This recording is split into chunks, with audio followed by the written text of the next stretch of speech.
Hello guys, আসসালামু আলাইকুম। Welcome to my channel free coding tips. আজকে আবারও আপনাদের সামনে আমি হাজির হয়েছি নতুন একটি ভিডিও টপিক নিয়ে। আজকের ভিডিও টপিক হচ্ছে কিভাবে ফেসবুক প্রোফাইল লক করব।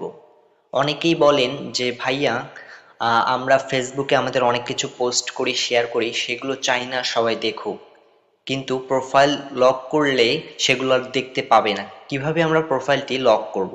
তো চলুন শুরু করা যাক আজকের এই ভিডিও। তো এজন্য আমরা আমাদের প্রোফাইলে আগে চলে যাব।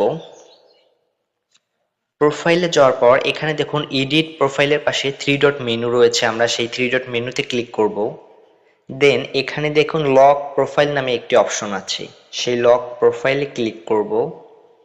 দেন এখানে দেখুন লক ইওর প্রোফাইল। এই লক ইওর প্রোফাইল করলে দেখবেন যে শুধুমাত্র আপনার যারা বন্ধু রয়েছে, only friends will see the photos post stories. আপনার যারা শুধুমাত্র বন্ধু থাকবে, আপনি যাদের রিকোয়েস্ট অ্যাকসেপ্ট করবেন কিংবা যাদেরকে রিকোয়েস্ট পাঠাবেন, তারা যদি অ্যাকসেপ্ট করে, শুধু আপনার সেই ফ্রেন্ডরাই আপনার পোস্টগুলো দেখতে পারবে। তাছাড়া বাইরের কোনো অচেনা লোক বা আপনার প্রোফাইলে কেউ ঢুকতে পারবে না। তো আমরা এখান থেকে লক ইওর প্রোফাইলে ক্লিক করে দিব। দেখুন আপনার প্রোফাইলটি লক হয়ে গিয়েছে, ওকে করে দিলাম। এখন কিভাবে বুঝবেন যে আপনার প্রোফাইলটি লক হলো কিনা? এখানে যদিও বা you have locked your profile দেখাচ্ছে, তবুও শিওর হওয়ার জন্য আবার আপনারা থ্রি ডট মেনুতে যাবেন। গিয়ে এখানে দেখুন আনলক প্রোফাইল, মানে আপনার প্রোফাইলটি অলরেডি লক হয়ে গিয়েছে।